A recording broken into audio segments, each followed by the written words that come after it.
Muy buenas tardes, hermanos y hermanas, apreciadas visitas. Espero que hayan disfrutado de un buen almuerzo. Ustedes saben que esta hora es difícil. Es lo que llaman la hora del burro. ¿Saben por qué se llama la hora del burro, verdad? Por lo menos así le dicen en Venezuela.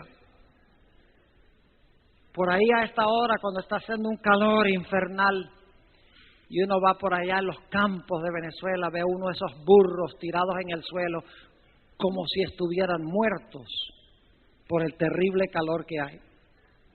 O sea que es la hora de la siesta. Ojalá que aquí no sea la hora de la siesta, aunque está haciendo calor. Yo creo que hoy es el primer día que he sentido calor, tal vez porque es la primera vez que hemos tenido una reunión aquí en la tarde. Pero ojalá que podamos concentrarnos en los minutos que vamos a estudiar juntos en esta tarde. Me han pedido que hable de eventos finales. La pregunta clave es ¿a dónde vamos a comenzar? Porque hay tanto que decir y tenemos más o menos, oye, se realizó un milagro. El reloj se paró a las 11:15. El milagro de Josué. Los que están allá arriba, el reloj de aquí abajo se paró. Y esta mañana le dije yo al pastor Cornejo, le digo, oiga pastor, qué lindo, mire, son 9:15. Y él estaba como hablando con otra persona y después de unos minutos dice, no, pero ese reloj está mal. Dice, ese se paró. Lo que quiero hacer en esta tarde es estudiar o repasar con ustedes la profecía de Daniel 7 y la profecía de Apocalipsis 13. Y como yo sé que la mayoría de los que están aquí conocen la profecía de Daniel 7, solamente voy a hacer un repaso sin buscar los versículos de la Biblia para poder aprovechar el tiempo. Sin embargo, inmediatamente antes de comenzar vamos a pedir que Dios nos bendiga. Padre Celestial, al abrir tu palabra pedimos la presencia de tu Espíritu Santo. Ayúdanos a entender los tiempos en que estamos viviendo. Te damos gracias por escuchar nuestra oración, porque te lo pedimos en el nombre de Jesús. Amén. En el libro de Daniel, el capítulo 7, tenemos 4 bestias. ¿Recuerdan? 4 bestias. La primera bestia, ¿cuál es? Un león. ¿Qué reino es representado por el león? Babilonia, muy bien. Luego después hay un oso. ¿Qué reino representa el oso? Medo-Persia, muy bien. Luego en tercer lugar tenemos un leopardo. ¿Qué representa el leopardo? Grecia. Luego entonces tenemos una bestia terrible. En realidad la bestia terrible es un dragón, aunque no se usa en Daniel 7 la palabra dragón, vamos a encontrar que es un dragón. Se lo voy a comprobar bíblicamente. ¿Y qué representa ese dragón, la cuarta bestia? Roma. ¿Cuál Roma? Roma imperial, o lo que llamamos Roma pagana. Luego, a ese dragón le salen en la cabeza, ¿cuántos cuernos? 10 cuernos. Pregunta, ¿los 10 cuernos son romanos? ¿Ah, no? ¿De cuál cabeza salen? Del dragón. ¿Y qué representa el dragón? Roma. Si salen de la cabeza del dragón romano, entonces son cuernos romanos. ¿Y eso representa Roma en qué estado? El imperio romano dividido. Las invasiones de las tribus bárbaras que vinieron y se parcelaron el imperio romano. Y luego dice que en medio de los 10 se levanta un cuerno pequeño.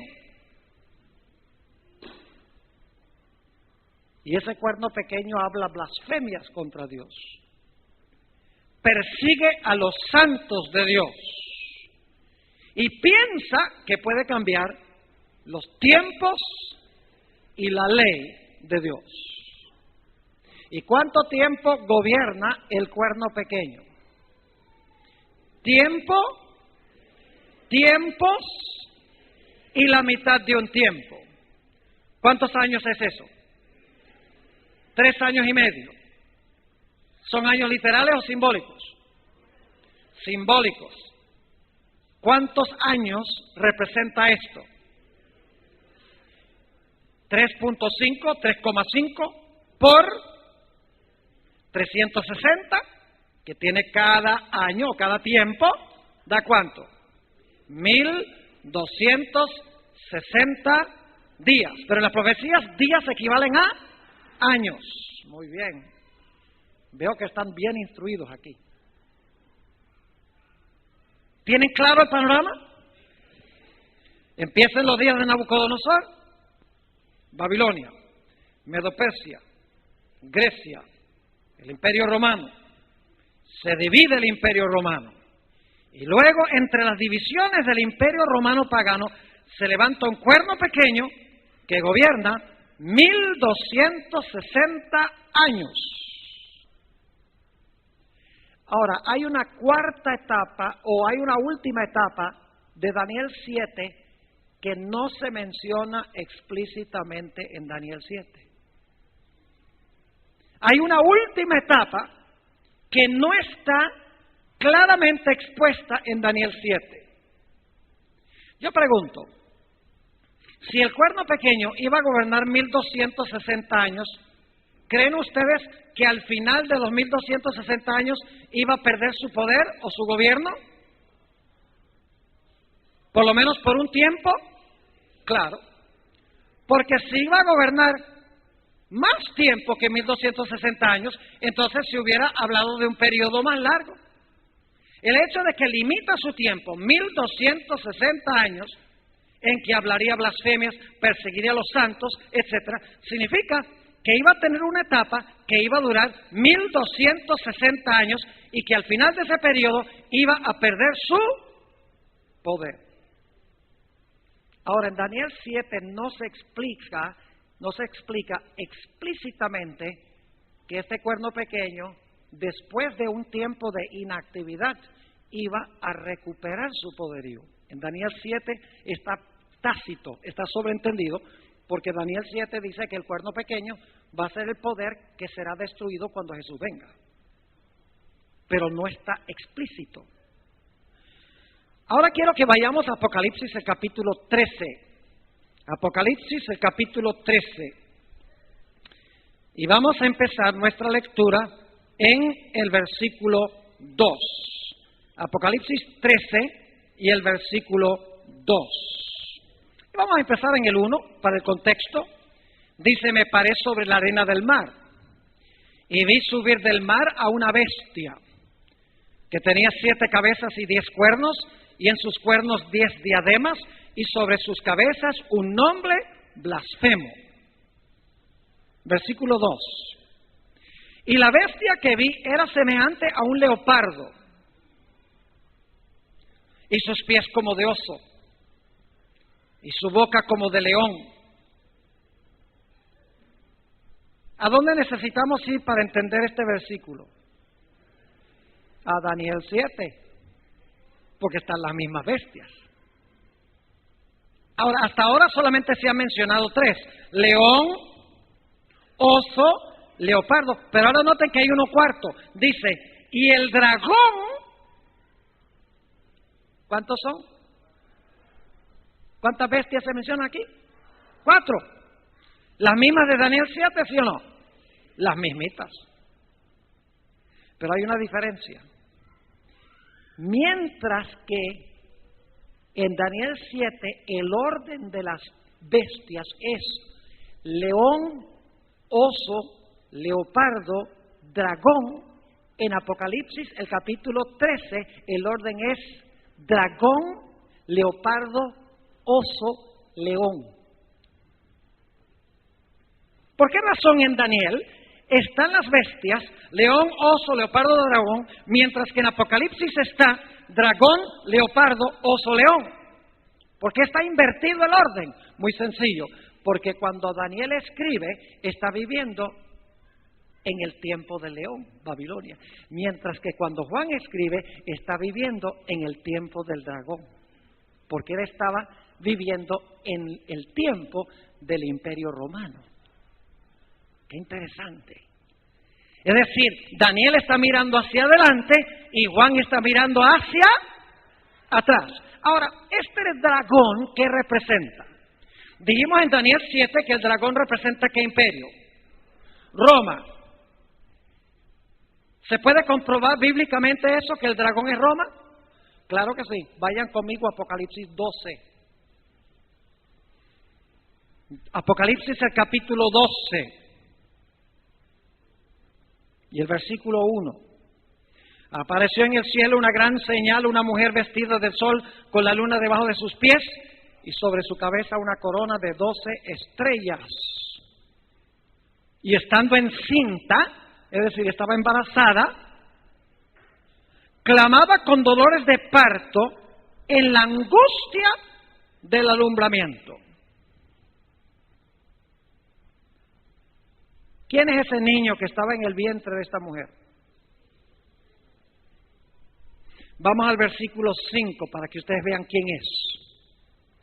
Y ella dio a luz a un hijo varón,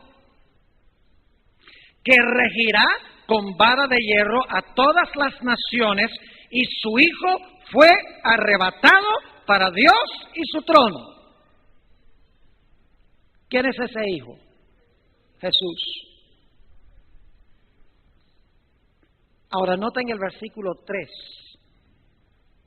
También apareció otra señal en el cielo. He aquí un gran ¿qué? Dragón escarlata. ¿Qué color es escarlata? Rojo vivo. Otras versiones dicen un dragón bermejo. ¿Cuántos cuernos tenía? Tenía 7 cabezas y ¿qué? 10 cuernos. ¿Cuántos cuernos tenía el dragón de Daniel capítulo 7? 10. ¿Y este dragón cuántos tiene? 10. Y dice en el versículo 4, ¿de dónde vino el dragón? Dice, su cola arrastraba la tercera parte de las estrellas del cielo, las arrojó sobre la tierra. Y el dragón se paró frente a la mujer que estaba para dar a luz, a fin de devorar a su hijo, tan pronto como naciese. ¿Bajo qué imperio nació Jesús? ¿En qué momento histórico está pasando esto, cuando el dragón se paró delante de la mujer para devorar al hijo cuando naciese? Es cuando Jesús nace y el imperio que está gobernando es ¿qué? Roma. Entonces, ¿qué representa el dragón que se para delante de la mujer para devorar al niño? Representa a Satanás, ¿cómo no? Pero ¿qué instrumento procuró usar Satanás para matar a Jesús cuando naciera? Usó a un rey romano. ¿Se llamaba qué? Herodes. Y algunos dirán, no, pero ahí dice que es el dragón, y el dragón es Satanás.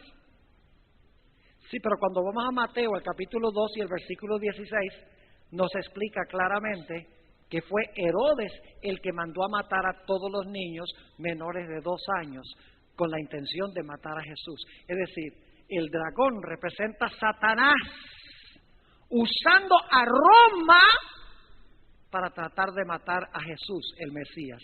El dragón, en otras palabras, es Roma usada por Satanás para tratar de matar a Jesús. Entonces el dragón representa a Roma. ¿Y cuántos cuernos tiene el dragón? 10. Ahora volvamos al capítulo 13. Ya hemos visto en el capítulo 13 que tenemos un león. ¿Cuál imperio? Babilonia. ¿Un oso? ¿Qué imperio? Medo-Persia. ¿Un leopardo? ¿Qué imperio? Grecia. ¿Un dragón? ¿Qué imperio? El que procuró matar a Jesús. Muy bien. ¿Y el dragón tiene cuántos cuernos? 10 en ambos contextos. Ahora noten Apocalipsis 13 y el versículo 2, y vamos a enfatizar la última parte del versículo. Dice, y la bestia que vi era semejante a un leopardo, sus pies como de oso, su boca como de león. Y ahora escuchen bien. el dragón le dio su poder y su trono y grande potestad. El dragón le da, ¿qué cosa? Su autoridad, su trono a la bestia. Ahora entonces tenemos este fenómeno. León, oso, leopardo, dragón, bestia. ¿Cuál era la secuencia de Daniel el capítulo 7? León, oso, leopardo, dragón y ¿qué? Cuerno pequeño. Aquí la secuencia es león, oso, leopardo, dragón y bestia. Es decir, la bestia es lo mismo que el cuerno pequeño. Ustedes son buenos alumnos y tienen la mente clara, aún con el calor. Ahora, quiero que noten cuánto tiempo gobierna la bestia. Vamos al versículo 5. También se le dio boca que hablaba grandes cosas y blasfemias. Pregunta, ¿el cuerno pequeño habló grandes palabras contra el Altísimo? Sí. ¿La bestia hace lo mismo? Claro que sí. También se le dio boca que hablaba grandes cosas y blasfemias. No leamos la última parte por ahora, vamos al versículo 7. Y se le permitió hacer guerra contra los santos y vencerlos. Pregunta, ¿el cuerno pequeño guerreó contra los santos y los vencía? Claro que sí. La bestia es lo mismo que el cuerno pequeño. Ahora, ¿cuánto tiempo fue que gobernó el cuerno pequeño? 1260 días. Tiempo es la mitad de un tiempo. Note lo que dice Apocalipsis 13 y el versículo 5 nuevamente. También se le dio boca que hablaba grandes cosas y blasfemias y se le dio autoridad para actuar, ¿cuánto? 42 meses. Y usted dice, no ve, Pastor Borg, que no es el mismo poder, porque en Daniel dice, tiempo es la mitad de un tiempo. Aquí el tiempo es distinto, dice 42 meses. Pero es el mismo periodo con diferente terminología. ¿Saben ustedes que en la Biblia el mes bíblico tiene 30 días? Y eso lo sabemos por dos razones. Número uno, si ustedes leen en los escritos de Moisés, Dios especificó cuánto tiempo debía durar el luto en Israel. En algunos versículos donde habla del periodo de luto, cuando alguien se moría, dice Moisés que el luto debía durar 30 días. Y en otros textos dice que el luto debía durar un mes.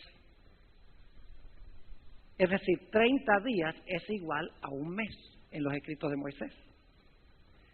Otra razón, yo creo que voy a tocar este punto, aunque generalmente no lo toco por la premura del tiempo, yo creo que es importante cuando la gente nos dice, ¿y por qué usted usa un año de 360 días si el año tiene 365 días y un cuarto?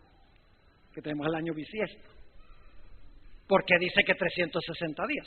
Bueno, uno no tiene que tener la sabiduría de Salomón para saber que si el mes bíblico tiene 30 días, el año bíblico tiene 360. Porque 30 por 12 es 360.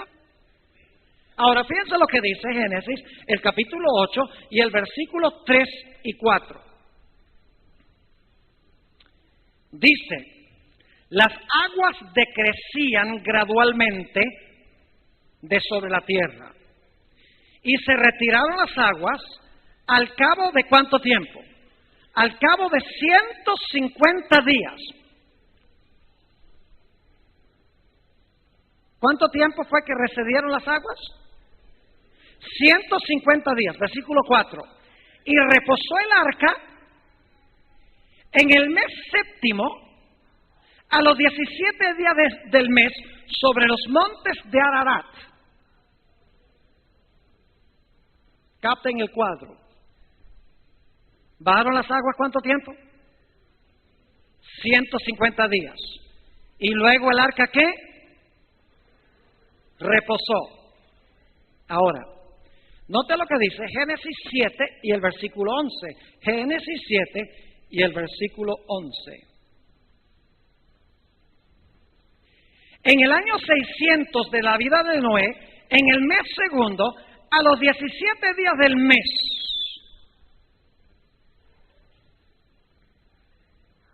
¿captaron el tiempo ahí? Otra vez. ¿En el año qué? 600. ¿Cuál mes? El segundo. ¿Cuál día? 17. Otra vez vamos al capítulo 8.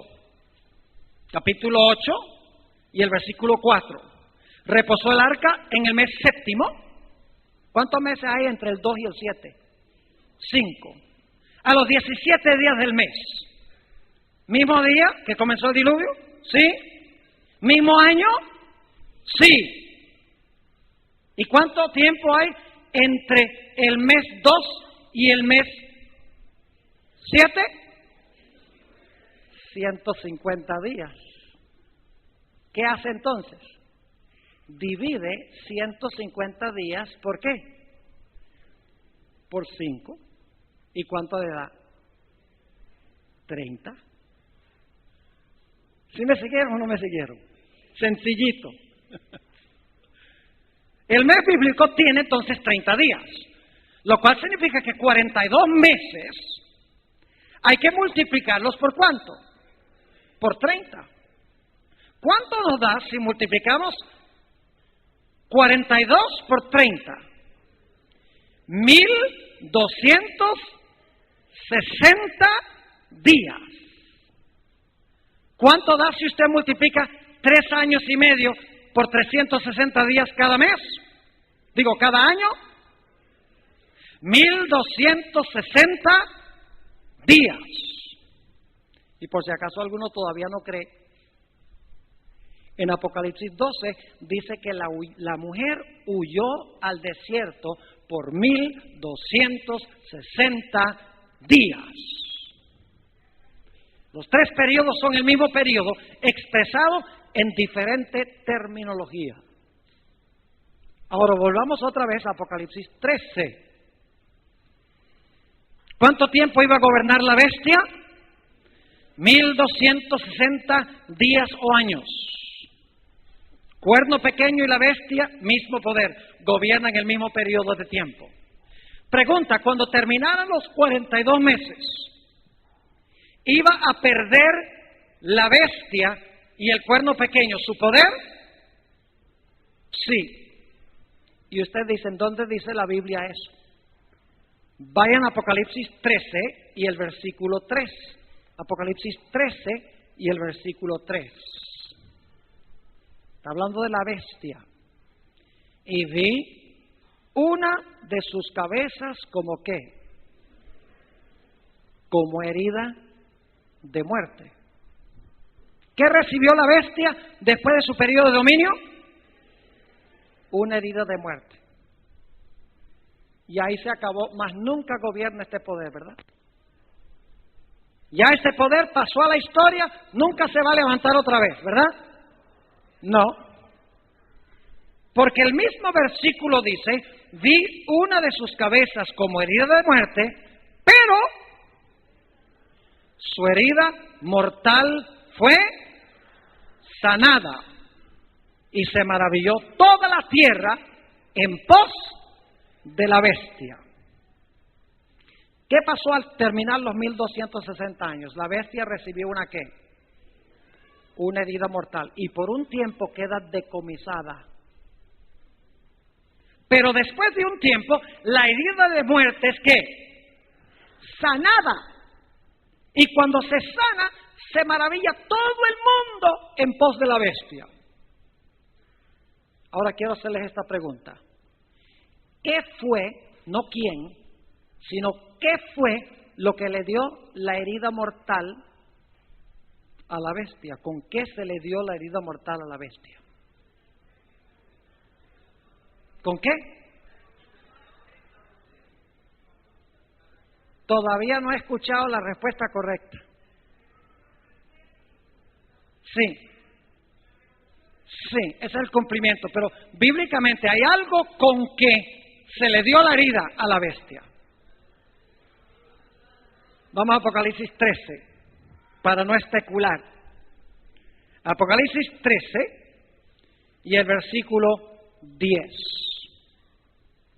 Si alguno lleva en cautividad, va en cautividad. ¿Qué hacía la bestia durante los 1260 años? ¿Llevaba en qué? En cautividad. ¿Y qué dice la profecía?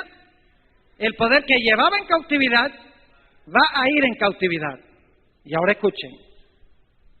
Si alguno mata a espada debe ser ¿qué? Muerto. ¿Qué es lo que le dio la herida mortal a la bestia? La espada. Algunos no están convencidos, ¿verdad que no? Así que vamos a leer otro versículo para que se den cuenta que fue la espada. Porque aquí dice, no, si alguien mata a la espada, debe matarlo a la espada. Y no dice si la bestia mata a la espada. Ahí dice si alguien mata. Pues vamos a ver si fue la espada la que mató a la bestia. Note lo que dice el capítulo 13 y el versículo 14. Y está hablando de una segunda bestia aquí, pero quiero que noten la última parte del versículo. Dice, y engaña a los moradores de la tierra con las señales que se le ha permitido hacer en presencia de la bestia, mandando a los moradores de la tierra que le hagan imagen a la bestia que tiene la herida de espada y vivió. ¿A quién fue que hirieron con la espada? A la bestia. Muy bien. Fue la bestia entonces la que recibió la herida de la espada. Ahora pregunta, ¿qué es la espada? ¿Qué representa la espada que le dio la herida mortal a la bestia? ¿Qué representa la espada en la Biblia? La palabra de Dios. Yo sabía que iban a decir eso. Esa es la respuesta que siempre me dan. La espada, la espada es la palabra de Dios. Pero aquí la espada no puede representar la palabra de Dios. ¿Qué poder representa la bestia? ¿Qué poder histórico? ¿Roma qué? La bestia es Roma pagana. ¿Acaso el dragón no era Roma pagana? El dragón le dio su poder ¿a quién? A la bestia. El dragón le dio su poder al cuerno pequeño. ¿Qué representa el cuerno pequeño y la bestia? Representa otra Roma. Roma papal. El papado, que gobernó durante siglos durante la Edad Media. Y no se sienta nadie mal si alguien aquí pertenece a la iglesia católica o al papado. No se sienta mal. No estoy hablando de usted individualmente. La Biblia está hablando desde el sistema. Porque la Biblia dice que la mayoría del pueblo verdadero de Dios están allá. ¿Sabía usted que la mayoría del pueblo de Dios no están en la iglesia adventista, sino en la iglesia católica? ¿Qué, pastor? ¿Cómo va a decir eso? Si ese sistema es la bestia. Claro que es la bestia. Y por eso es que Dios le dice a su pueblo, salid de allá, pueblo mío. Dios no llamaría de allá a salir a su pueblo, al menos que tuviera pueblo. Por eso Dios te está revelando esto. Porque Él quiere, si tú estás allí y no sabes, somos responsables por lo que conocimos y rechazamos. El pecado está en el que sabe hacer lo bueno y no lo hace. Así que no se sienta aludido. Yo amo católicos, luteranos, presbiterianos, testigos de Jehová, mormones, los amo a todos. Pero no por eso significa que esos sistemas son sistemas de Dios. Que haya mucha gente sincera que ama a Dios allí, claro que sí. Hay gente que ama más a Dios en la iglesia católica que muchos adventistas, que son laudicenses y tibios.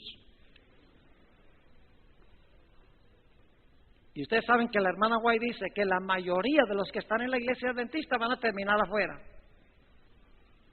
Y dice que sus lugares serán tomados por los que vengan de afuera adentro.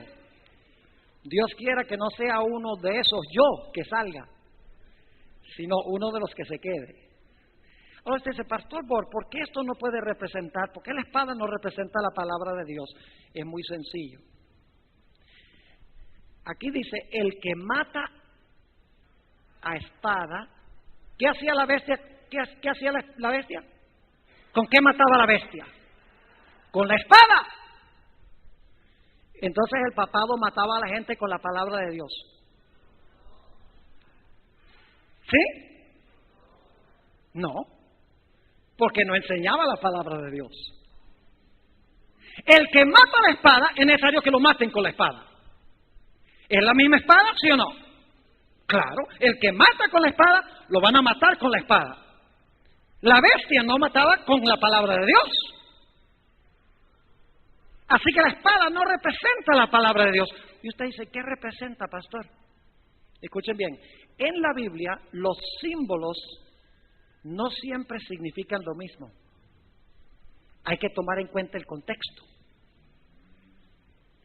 Por ejemplo, en la Biblia el león puede representar a Cristo, es el león de la tribu de Judá, pero también puede representar a Satanás, que anda cual león rugiente buscando a quien devorar, y puede representar a Babilonia y puede representar a Nabucodonosor. Es decir, ese símbolo es muy versátil. El contexto debe dictar qué significa el símbolo. Lo mismo en la Biblia, en la levadura, es otro ejemplo, la levadura. Nosotros, si yo digo, ¿qué representa la levadura? Ustedes van a responder, ¿qué cosa? El pecado. Pero la levadura también representa el crecimiento de la iglesia. El Espíritu Santo se pone dentro de la masa y la iglesia crece. La parábola de la levadura. Es decir, los símbolos hay que respetar su contexto. Ahora, hay un texto o un pasaje bíblico que explica qué es la espada. Vayan conmigo a Romanos el capítulo 13. Romanos el capítulo 13. Y vamos a leer los primeros versículos de este capítulo tan importante. Romanos 13. Y vamos a leer empezando en el versículo 1. Y aquí el apóstol Pablo está hablando de Roma. De Roma. Dice así: sométase toda persona a las autoridades superiores. ¿Qué son las autoridades superiores? ¿Qué quiere decir San Pablo cuando dice a las autoridades superiores? ¿A los poderes qué? Civiles. Al gobierno. Porque no hay autoridad sino de parte de Dios. Y las que hay por Dios han sido establecidas. De modo que quien se opone a la autoridad, es decir, al gobierno, al orden civil, a lo establecido por Dios resiste, y los que resisten acarrean condenación para sí mismos. Porque los magistrados, ahí está clarito, los magistrados no están para infundir temor al que hace el bien, sino al malo. ¿Quieres pues no temer la autoridad? ¿Quieres no temer al poder civil? Haz lo bueno y tendrás alabanza de ella. Y ahora viene el versículo clave. Porque es servidor de Dios para tu bien. Pero si haces lo malo, teme, porque no en vano lleva la espada. ¿Quién lleva la espada? ¿Quién tiene la espada? El poder civil tiene la espada. ¿Está claro? El gobierno tiene la espada. Y Dios dice que Él ha establecido el poder civil para restringir el mal. Ahora yo pregunto, ¿qué usaba la bestia durante la Edad Media para cumplir sus propósitos?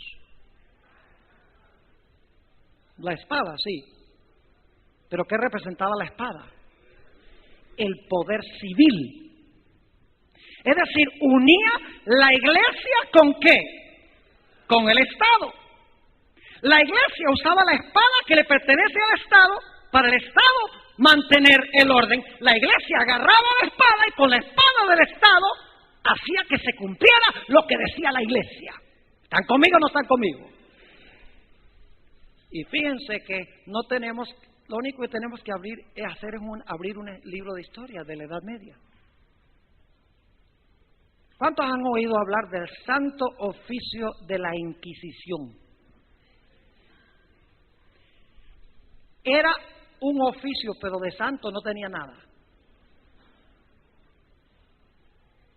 ¿Saben qué hacía la Inquisición?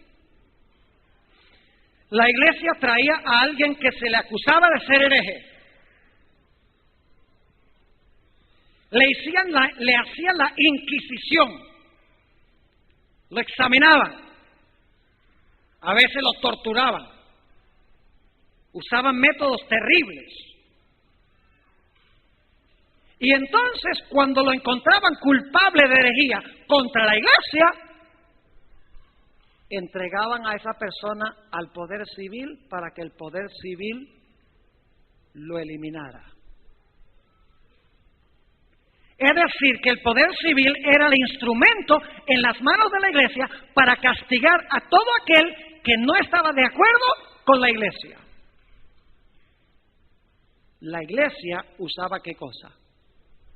Usaba la espada del poder civil. Lo dice la Biblia, no lo digo yo, porque la espada es el poder civil, según el apóstol San Pablo. Y así perseguía este poder a la iglesia de Dios. Millones de personas murieron en manos de este poder. Roma papal.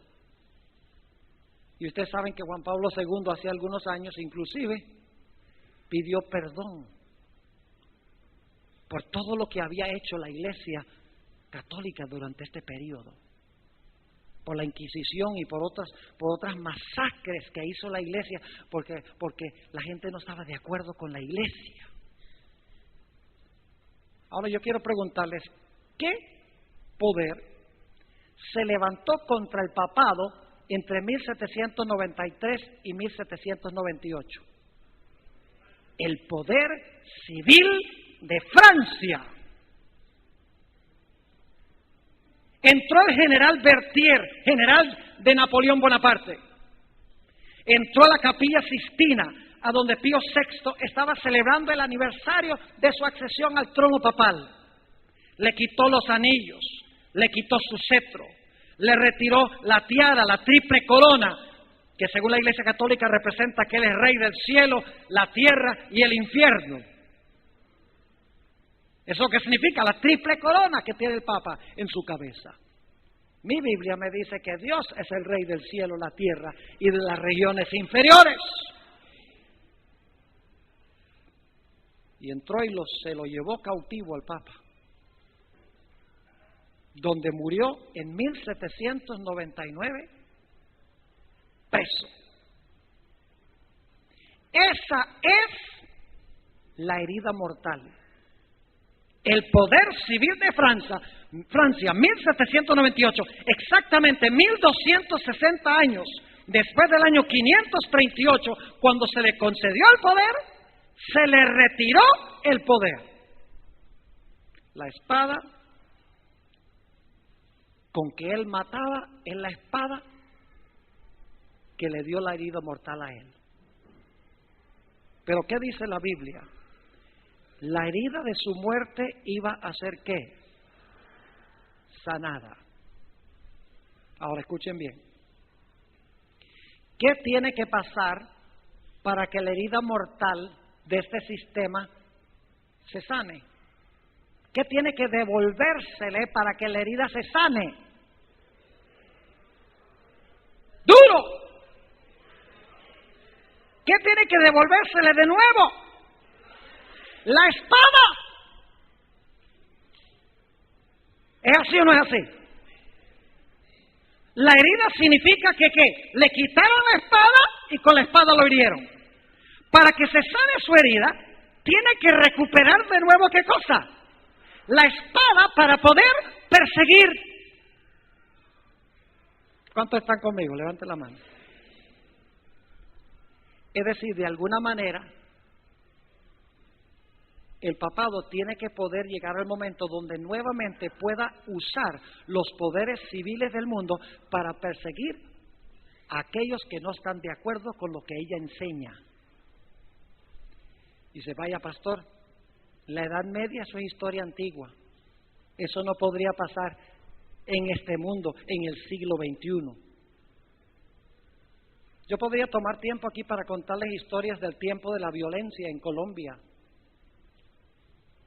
A fin de los años 40, a principios de la década de los años 50, 1950, nosotros fuimos como misioneros en el año 1954 al país de Colombia y estaba recién terminando el periodo que se conoce como la violencia, donde protestantes eran asesinados por la Iglesia Popular, por los sacerdotes y por las personas. Yo podría contar historias milagrosas de cómo gente se escapó de eso, de una forma extraordinaria. Escuchen bien, cualquier iglesia que use el poder civil o esté unido con el poder civil es un poder. Y quiero decir esto con decisión, pero con respeto, es un poder que es usado por Satanás. Déjenme darles una ilustración para que puedan entender.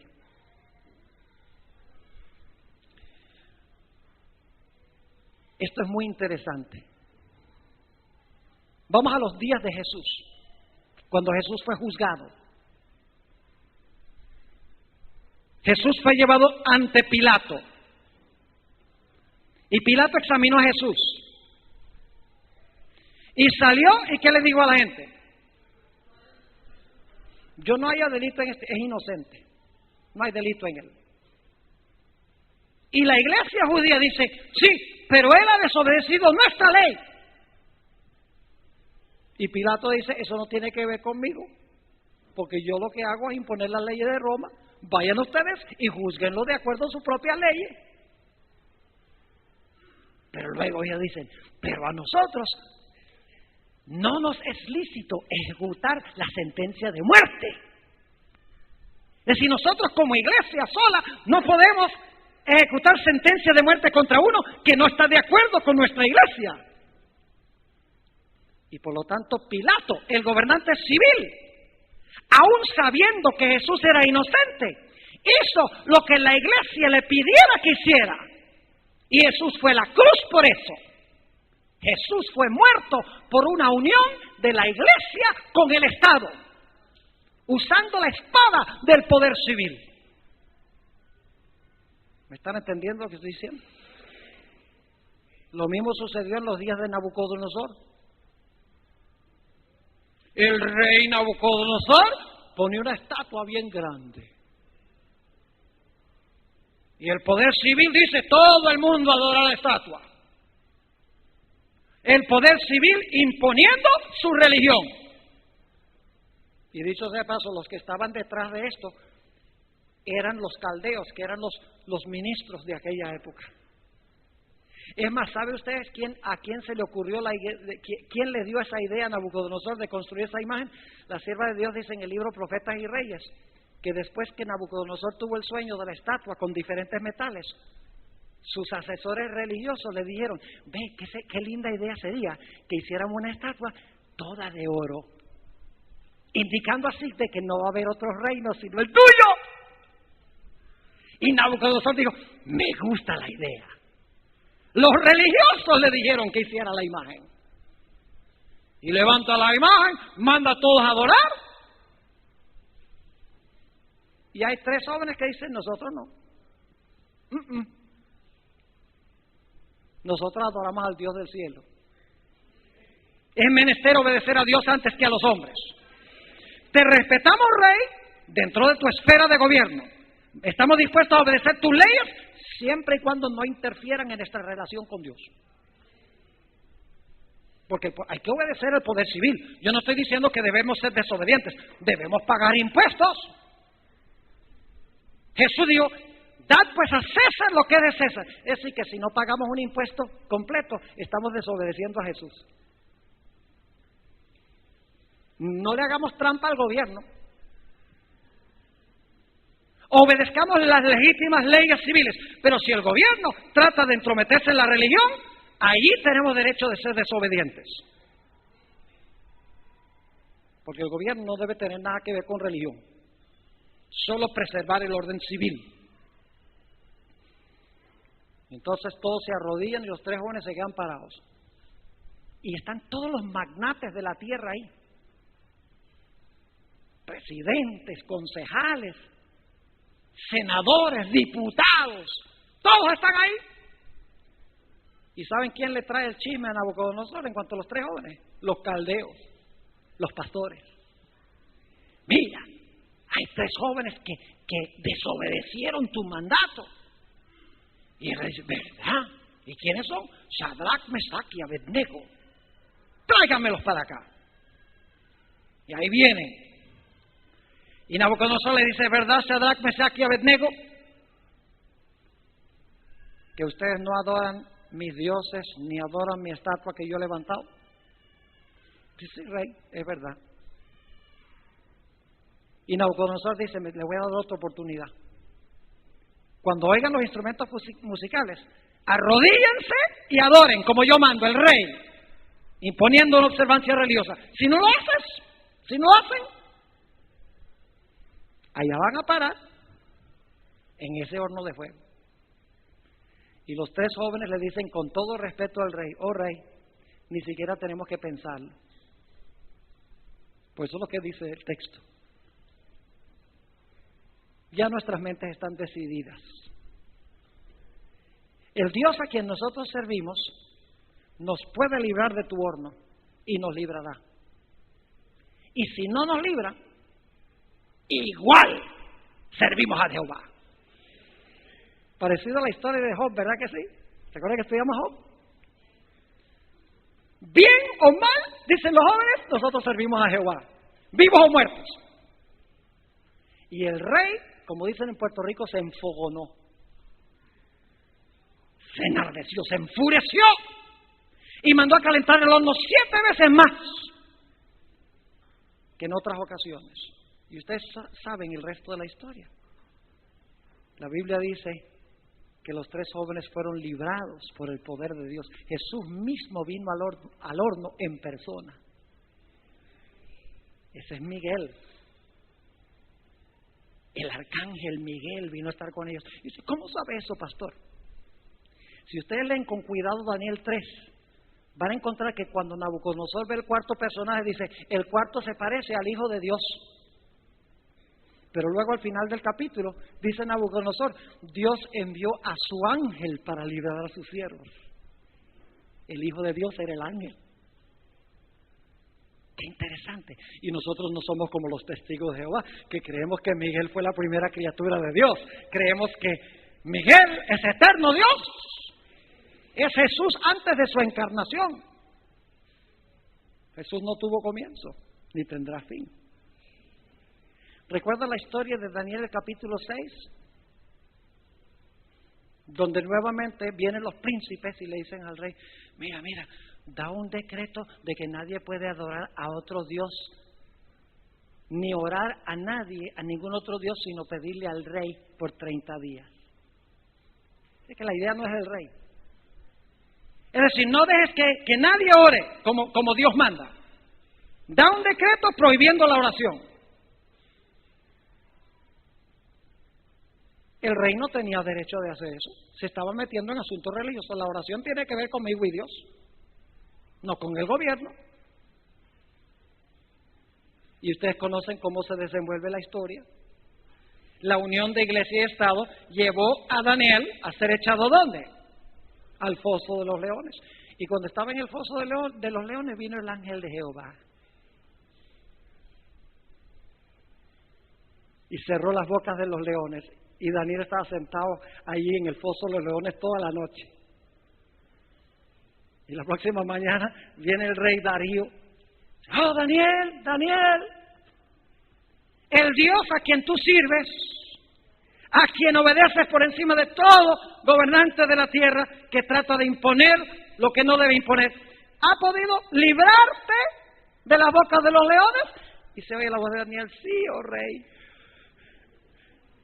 Mi Dios vino y cerró la boca de los leones y les estaba pasando la mano toda la noche, como a los gaticos. No dice eso. Y luego dice la Biblia que el rey Darío mandó a sacar a Daniel del foso de los leones. Y algunos dirían, oh, pero es que los leones no tenían hambre. Que no tenían hambre. Dice la Biblia que no habían llegado al suelo los príncipes que prepararon el complot cuando los leones ya se estaban dando el banquete del siglo. El punto es que cuando la iglesia se une con el Estado, hay siempre persecución. Siempre, invariablemente, persecución. Y la única iglesia cristiana que yo conozco en el mundo hoy en día, que es una iglesia y también un Estado, es la iglesia católica. La iglesia adventista es solo una iglesia. La presbiteriana es solo iglesia. La luterana es sola iglesia. Pero la iglesia romana tiene nuncios, es decir, embajadores en los diferentes países del mundo. El Papa es un jefe de Estado, además de ser jefe de la iglesia. Y la Biblia dice que la herida mortal de este sistema se va ¿a qué? Se va a sanar. Y cuando murió Juan Pablo II, yo vi a 3 expresidentes de los Estados Unidos arrodillados delante del féretro de Juan Pablo II. Yo dije, esta profecía está muy rápidamente cumpliéndose. Ahora, el tiempo se fue. No, todavía tenemos 15 minutos. ¿Terminamos aquí? ¿No? Ok. Sí, porque aquí somos democráticos. Si ustedes quieren terminar, terminamos. Ahora esta es la pregunta. ¿Qué poder le va a devolver la espada al papado? ¿Alguien quiere levantar la mano y decirme qué poder del mundo le va a devolver la espada al papado? Ahí atrás. ¡Oh, los Estados Unidos! ¿Cuántos están de acuerdo? Algunos tienen miedo, dicen, no, Pastor Born nos va a tirar una curva aquí. No teman, levante la mano, porque yo creo lo mismo que dice el hermano.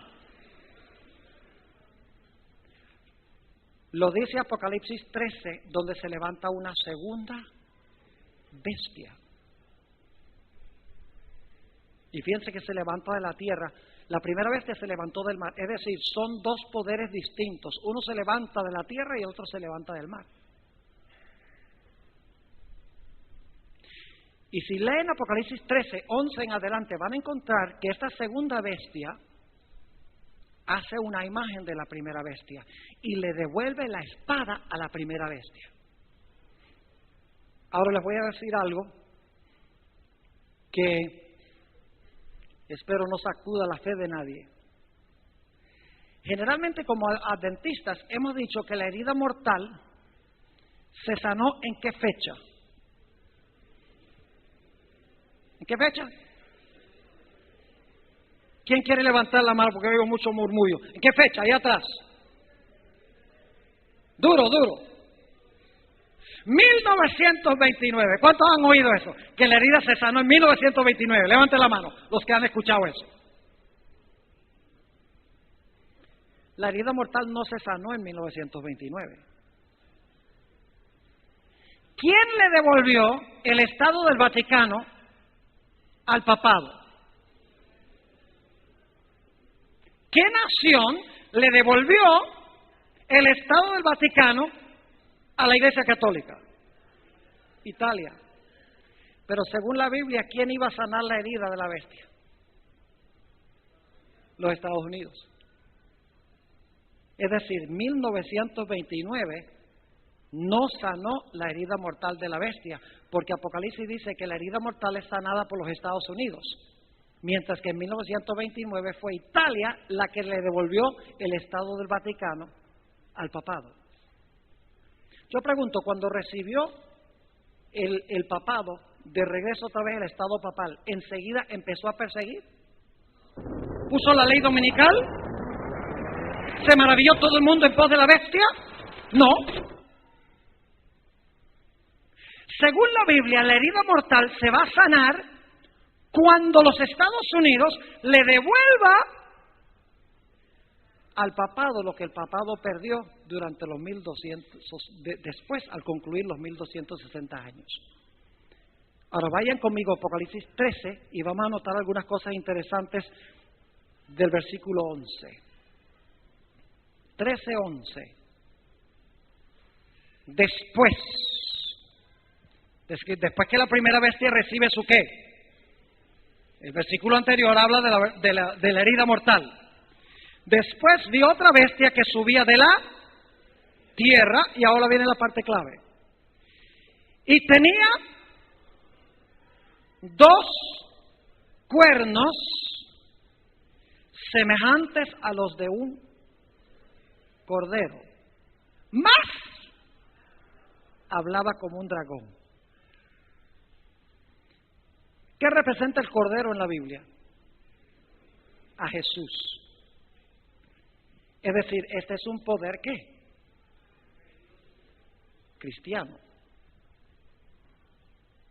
¿Vamos bien? Ahora, ¿qué representan los 2 cuernos? ¿Qué representan cuernos en la Biblia? Cuernos representan divisiones de reinos o representa reinos. Vamos a Daniel 8 para que lo vean. Daniel 8. Daniel el capítulo 8. Recuerdan que ahí hay un carnero, ¿verdad que sí? ¿Cuántos cuernos tiene el carnero? 2. ¿Qué representan esos 2 cuernos de ese carnero? Versículo 20. Daniel 8:20. En cuanto al carnero que viste, que tenía 2 cuernos, estos son los que, los reyes de Media y de Persia. ¿Qué representa uno de los cuernos? Media. ¿Qué representa el otro cuerno? Persia. 2 reinos en una misma nación, porque es un solo carnero. 2 reinos, una misma ¿qué? Nación. En Apocalipsis tenemos también una bestia. ¿Una sola bestia? Sí. ¿Cuántos cuernos tiene esa bestia? 2. Es decir, esta debe ser una nación que consta de 2 ¿qué? 2 reinos. Y ustedes van a decir, los Estados Unidos no son 2 reinos, es uno solo. Escuchen bien, los Estados Unidos reconoce la existencia de 2 reinos. Y usted dice, ¿cómo así, pastor? No tengo tiempo de relatarles la historia de los Estados Unidos. Pero la historia de los Estados Unidos se divide en 2 grandes etapas. La etapa colonial y la etapa constitucional.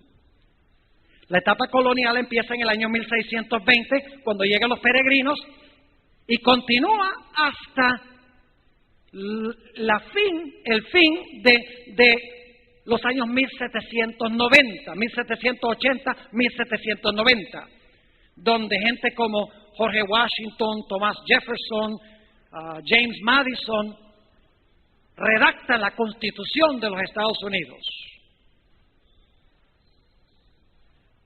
2 grandes etapas, la etapa colonial y la etapa constitucional. ¿Sabe lo que pasaba en la etapa colonial de los Estados Unidos? Eso es lo que mucha gente desconoce. En la etapa colonial de los Estados Unidos, la Iglesia y el Estado estaban unidos. ¿Saben ustedes que una persona que no asistía a la iglesia, el gobierno le pegaba una multa? En los Estados Unidos de la época de la colonia. Si una persona no pagaba el diezmo, lo multaban, y si no seguía pagando el diezmo, lo echaban a la cárcel. Oye, no está mala la idea. Eso es en broma nada más. Solamente cristianos podían tener un puesto en el gobierno. Inclusive, si una persona era rebelde e insistía en no ir a la iglesia el domingo, se conocen casos donde eran ejecutados. En la época de la colonia, cuando llegaron los peregrinos a los Estados Unidos. Pero después de 200 años de opresión en los Estados Unidos, durante la época de la colonia, se levantaron estos próceres, padres de la patria constitucional, y redactaron la Constitución de los Estados Unidos, y la primera enmienda de la Constitución escribieron que el Congreso no hará ninguna ley con respecto al establecimiento de la religión, ni que prohíba su libre ejercicio. Es decir, en la primera enmienda de la Constitución pusieron que el gobierno no puede establecer religión ni prohibir la práctica de la religión. Es decir, el Estado no puede decir adora el domingo, ni puede decir tú no puedes adorar el sábado, porque el Estado está para gobernar como Estado. Ese es un reino, el poder civil, y el otro reino que es la iglesia. Yo pregunto, ¿la iglesia es un reino también? ¿La iglesia es un reino? Sí. Jesús dijo, dad pues a César lo que es de César. ¿Cuál reino es ese? El civil. Y a Dios lo que es de Dios. ¿Cuál reino es ese? La iglesia. ¿De acuerdo? Jesús dijo, mi reino no es de este mundo. Jesús le dice a Pilato, Dios te puso a gobernar. Si no, Dios no te hubiera puesto a gobernar aquí, tú no me podrías hacer nada. ¿Reconoció Jesús que Pilato tenía un reino legítimo? Sí, pero dice, hay otro reino que es el mío, que no es de acá. ¿Cuántos reinos? 2. Pero que debían estar, ¿qué? Separados. 2 principios divinos. 2 reinos en esta bestia. El poder civil y el poder religioso, pero no juntos, sino separados. Y el secreto del poder y la prosperidad de los Estados Unidos radica en estos 2 principios. La sierva de Dios dice que cuando los Estados Unidos repudie estos 2 principios, llevará a la apostasía nacional, y la apostasía nacional llevará a la ruina nacional. Y dice aquí que tenía 2 cuernos como de cordero, iba a reconocer estos 2 reinos separados uno del otro, mas hablaba como un ¿qué? Como un dragón. Pregunta, ¿se quiebran los 2 cuernos y luego habla como dragón? ¿O habla como dragón mientras todavía tiene los 2 cuernos? Tiene los 2 cuernos y habla como ¿qué? Dragón. Es decir, que si los Estados Unidos creen la separación de la iglesia y el Estado, va a llegar un momento en que no necesariamente va a cambiar la Constitución, sino que va a hacer ¿qué cosa? ¿La va a ignorar? ¿O va a declarar constitucional lo que no es constitucional? Y va a imponer una ley civil de observar el domingo como día de reposo. Al mismo tiempo que tiene la primera enmienda de la Constitución, porque esa primera enmienda no se va a eliminar. ¿Sabe usted que la primera enmienda dice que el Estado no puede imponer religión ni puede prohibir religión? Y luego, la última parte de la primera enmienda dice, garantiza los derechos civiles. Dice que la persona tiene libertad de expresión, libertad de reunirse pacíficamente, libertad para pedirle al gobierno que le rectifique las injusticias. Es decir, la primera enmienda de la Constitución de los Estados Unidos garantiza libertad civil y libertad religiosa. Estado funcionando como Estado e iglesia funcionando como iglesia. Yo pregunto, ¿va a llegar el momento en que los Estados Unidos va a unir estos 2 reinos? Tristemente sí. Porque dice que esta segunda bestia va a ser una imagen de la primera bestia. Va a ser una imagen del poder papal. ¿Qué es una imagen? Es una semejanza. Significa que es parecida. Ahora, la primera bestia que hacía, ¿unía qué cosa? La iglesia con el Estado. Si esta bestia va a ser una imagen de la primera bestia, significa que esta bestia, esta segunda, va a hacer qué cosa? Va a unir la iglesia con el Estado. Y mis hermanos y hermanas, estamos viendo hoy en día en los Estados Unidos lo que yo creo ser los inicios de este asunto. ¿Saben que el presidente George Bush ganó 2 veces por el voto de los evangélicos unidos con los católicos? Eso está documentado. Si no hubiera sido por los evangélicos y los católicos juntos, nunca hubiera ganado. Pero ellos dijeron, queremos poner a un hombre ahí que sea cristiano, que sea piadoso, vote todo el mundo por George Bush. La iglesia influyendo sobre el Estado. George Bush dio un decreto presidencial, se llama una orden ejecutiva, donde digo, ahora el gobierno le puede dar dinero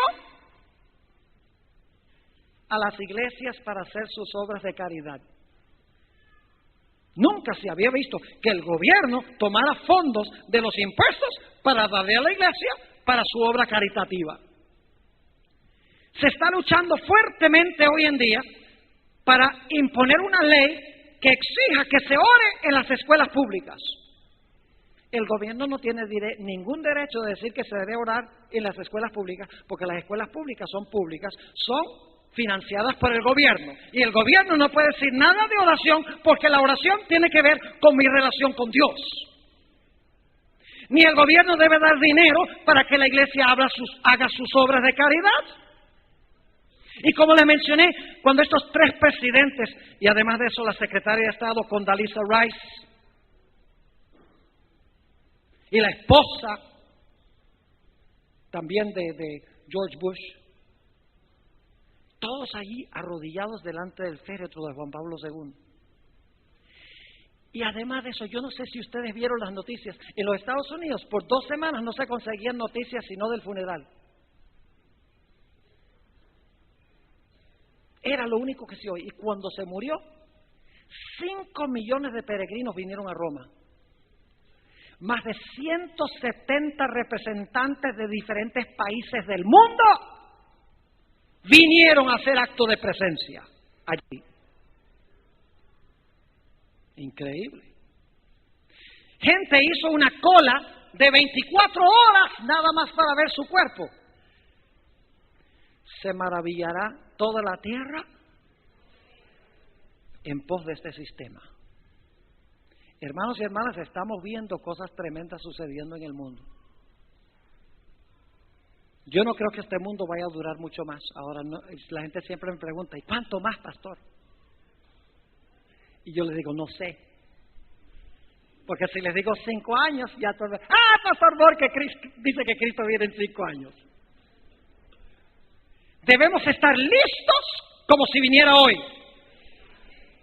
Y también deberíamos estar listos si viene dentro de 20 años. La clave es estar listos. No es la clave saber cuán pronto o cuándo va a pasar.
Pero por lo que estamos viendo en el mundo, desastres naturales, guerras y rumores de guerras, epidemias por todas partes, odio de la gente, una nación levantándose contra otra nación, reino contra reino, amenaza de guerras nucleares, armas que pueden borrar de la existencia el planeta Tierra.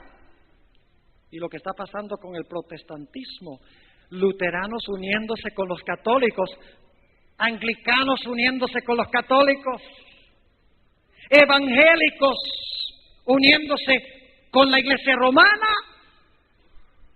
Ciertamente no podemos estar muy lejos.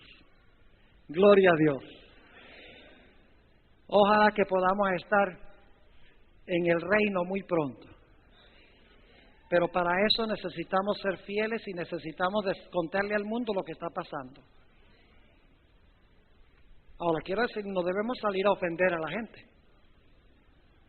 Yo no he dicho lo que he dicho esta tarde para ofender a la gente. Es para que quitemos una venda de los ojos y veamos claramente lo que está pasando en el mundo a la luz de la profecía.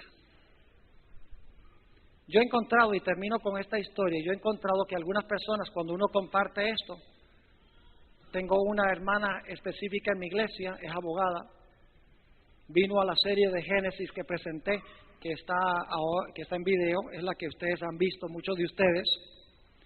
Cuando yo presenté el tema sobre el papado, se enfureció, porque había crecido en una escuela de monjas.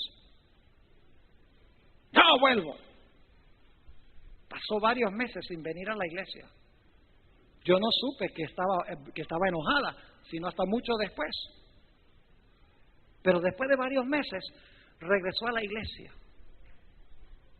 Y la saludé y le hablé y me contó la historia. Me dijo, pastor, yo no he estado en la iglesia durante varios meses, pues estaba enojada con usted.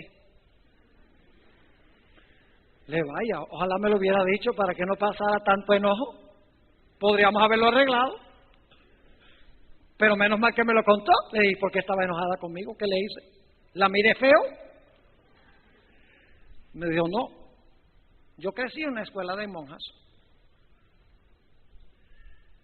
Y en esa escuela de monjas había muchas monjas que aman al Señor. Y mucha gente sincera en la iglesia católica, dice. O sea, lo que yo no entendía plenamente, porque fue como un bloque en mi mente, es que usted está hablando del sistema. Yo sé que usted lo dijo, pero está hablando del sistema. Que hay mucha gente buena en esa iglesia, pero que la iglesia es lo que contempla la profecía, la bestia, el cuerno pequeño. Y dice, me senté, me puse a estudiar, analicé, y dice, ahora creo que lo que usted me dijo de la Biblia es la verdad. Y tuve el privilegio, yo no los bauticé, pero tuve el privilegio de ver bautizar, porque el pastor asociado había formado una amistad especial con ellos. Vi al pastor asociado bautizarla a ella, una abogada, y también bautizar al esposo, que es un médico prominente en la ciudad. No tengamos miedo de decirle a la gente. Puede ser que al principio se pongan bravos y pataleen. El apóstol Pablo también hizo lo mismo. Dice la hermana Güey que cuando Saulo de Tarso vio la cara de Esteban así tan tranquila, tan serena, mientras le estaban tirando las piedras, dice que en su corazón sabía que Esteban era de Dios, pero no lo quería reconocer. Y por lo tanto dice que enseguida, para callar la conciencia, para estar ocupado, salió en una expedición a Damasco para agarrar más cristianos, encarcelarlos y matarlos. Y Jesús le dijo, no se me escapa. No voy a dejar que vayas contra tu conciencia. Y cuando iba camino a Damasco, tuve el privilegio de estar en el lugar donde se cree que ocurrió eso, por lo menos cerca a esa región, y en la calle a donde fue a la casa de Ananías, de verdad que es una calle estrecha, una calle angosta.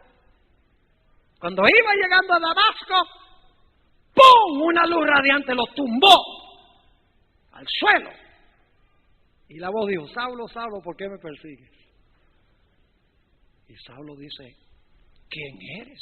Yo voy a buscar a los cristianos a Damasco. ¿Quién eres tú? Para saber a quién persigo. Y la voz dice, yo soy Jesús de Nazaret, a quien tú persigues. Y entonces se le da la orden de ir allá a Damasco y encontrarse con Ananías para que Ananías lo bautice. Y Ananías lo bautizó. Y Saulo de Tarso llegó a ser el gran apóstol Pablo. Así puede pasar con la gente que se enoja por lo que presentamos. No tengamos miedo. Seamos corteses. ¿Ustedes creen que yo he sido ofensivo adrede hoy? Esa es la verdad. He procurado así que hay mucha gente sincera que ama a Dios. Sí, en todas las religiones hay, que están buscando la verdad, anhelan conocer el mensaje de Dios. A nosotros nos incumbe llevárselo. No nos conformemos solamente con la fe de Jesús. La fe de Jesús es un gran curso. Fue preparado por el pastor Eichleman. Excelente, un clásico. Pero no podemos quedarnos ahí. Porque la fe de Jesús no trata sobre las profecías. Hay que estudiar la fe de Jesús y luego llevarlos un paso más allá para que cuando sean adventistas de verdad. Que no los sacuda ni un terremoto, ni un tsunami. Que sean adventistas hasta los huesos, campeones en la causa de Dios. Bueno, hermanos y hermanas, vamos a terminar para que puedan ir a la casa o a donde sea antes de la reunión de las 6. Oremos. Padre Celestial, te damos gracias por la claridad de tu palabra. Te damos gracias, Padre, que tú has dado este gran mensaje a la iglesia adventista. ¡Qué glorioso! Es fuerte, sí. Puede ofender posiblemente a algunos. No es tu intención ofender, es tu intención sacudir a la gente para que piense en las cosas como son y no como aparentan ser. Padre, te damos gracias por el privilegio que hemos tenido de estudiar tu palabra. Pedimos, Señor, que no regrese a ti vacía. Te damos gracias por habernos acompañado. Te pedimos estas cosas, te agradecemos por ellas, en el precioso nombre de tu Hijo, Cristo Jesús. Amén.